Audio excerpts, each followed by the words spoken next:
Alright, a sequel to one of my favorite movies of all time, Joker, Folie, Deux, has released into theaters this past weekend. I had a chance to go check it out. Here's my review.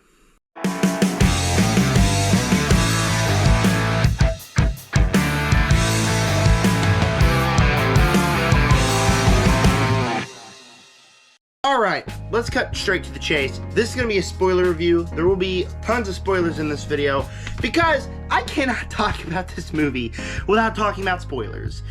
And yeah, this is just going to be a frustrating video. You remember my Madam Web spoiler rant back in February? It's going to kind of be like that just a little bit. Before I get started, if you've seen the movie, let me know down below what is your opinions on it. And if you have not seen the movie, go see the movie if you want. I don't recommend going to check it out, honestly, but if you want to see it, go see it and then join it back, or if you just don't care, stay here and we're going to talk spoilers. With that said, let's get started. The first Joker is one of my favorite movies of all time. I love that movie. I adore that movie. I think it's a freaking masterpiece. I love it so much. It is so good.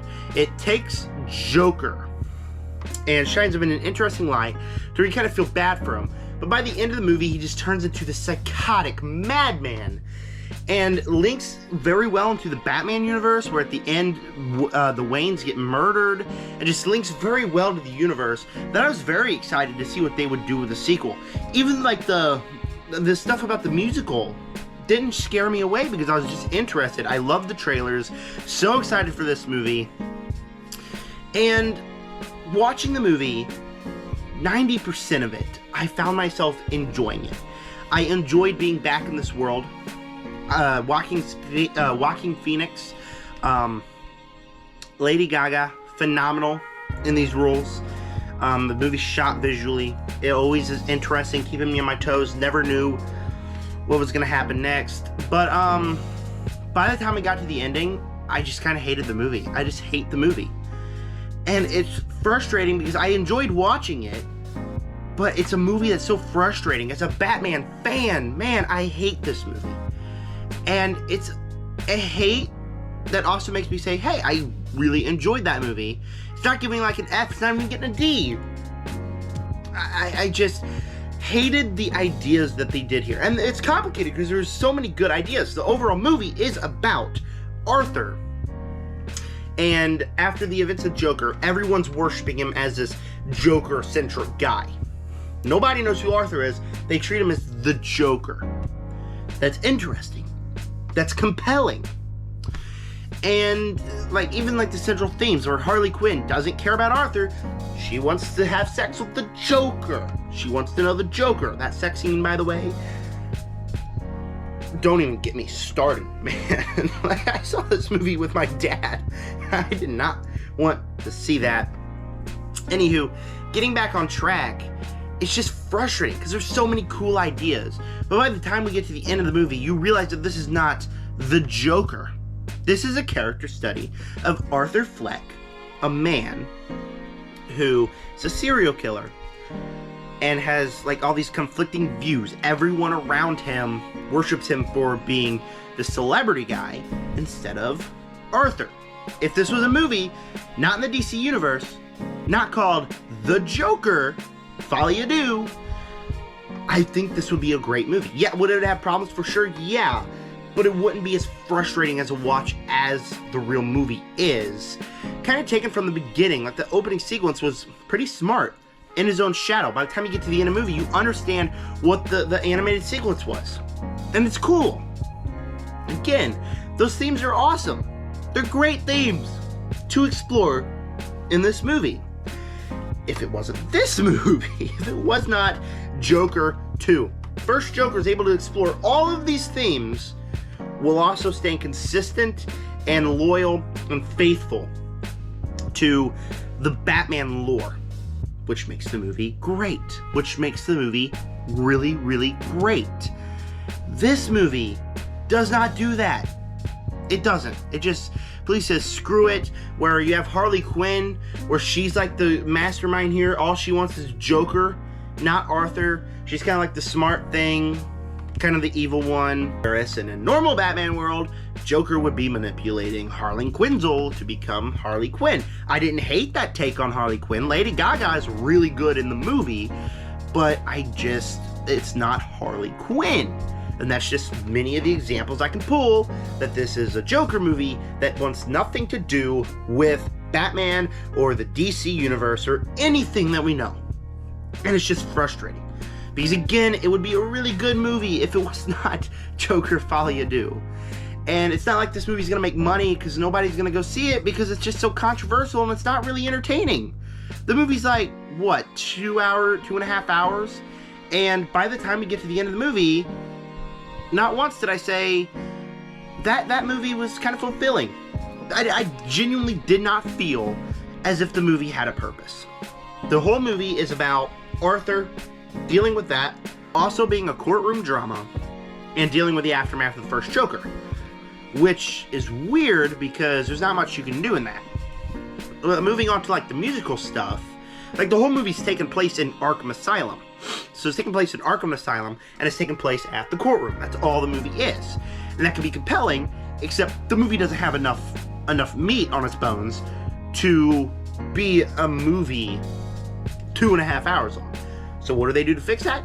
They make the movie a musical with constant musical numbers. Why? I don't know.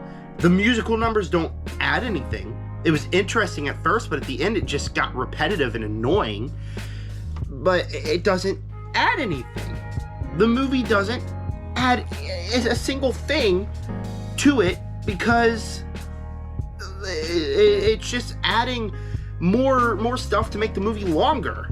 And so, like, it's like Lady Gaga's in the movie, so we gotta sing somewhere. I don't get it. I really do not get the movie.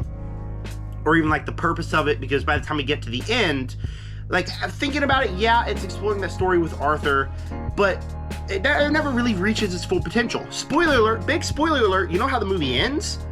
Arthur's killed. The Joker is murdered in prison. That's how the movie ends. I was sticking with it 90% of the movie, and when we got to that part, or more likely the part where the whole courthouse explodes, that's when I just said, I don't know what's going on.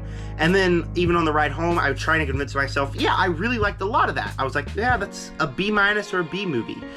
But the more I think about it, the more I realize, yeah, it's got perfect themes in it, but none of them are explored good because this is a Joker movie. This is a Joker movie that does not want to be about Batman or about Joker or about anything inside the DC universe. It's just like Todd Phillips said, screw it, I don't care. This is not a Joker movie. This is a story exploring Arthur, but we're calling it Joker because the first one made $1 billion, and it is beyond frustrating. It is beyond frustrating because I was so excited for this movie, and it's just kind of like they don't care about that first movie.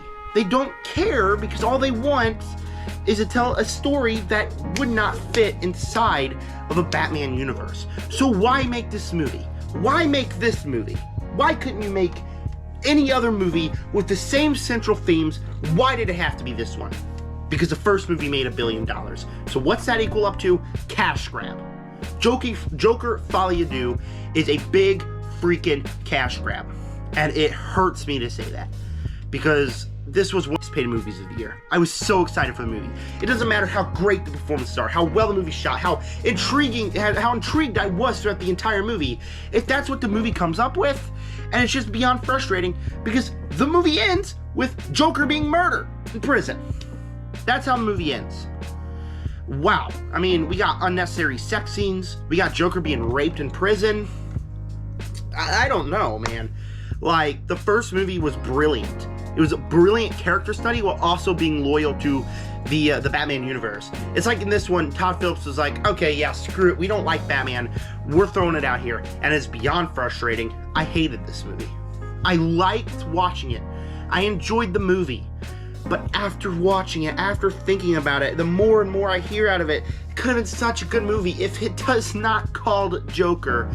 So I cannot help but hate this movie. Before I give you my final score, let me know down below if you have seen Joker Folie Deux. What is your opinions on it? Or, you know, if it's a spoiler review, you still want to see the movie, go ahead and you're just now joining us. I still want to know what you thought of the movie. It hurts to say this, but Joker Folie Deux is really disappointing. I mean, man, so excited for this movie. And I don't know what they're cooking up at DC Studios, but they were cooking up a kitchen fire because it kind of burned down. And I don't know, man. The ending is stuck in my head. If you want to hear me talk about a good movie, stay tuned in a couple of days. I saw The Wild Robot last night, and God, that movie was fantastic. Like, the two opposite ends of the spectrum. So, yeah, with that said, Joker Folie very disappointing. Yeah, it's intriguing. Yeah, it had great stuff in it, but overall the movie, the more I think about it, the more I just cannot wrap my head around what was going on at DC Studios. So with that said, Joker Folie is going to get a C-. I want to know what is your opinions on this movie, again, down below, and stay tuned for the Wild Robot review, the Transformers ranking, all that's coming in the next couple of days. It's Halloween season, so we're going to have some Halloween spooky videos coming up here on the channel. With that said, subscribe, join the Nerd Army. Peace out.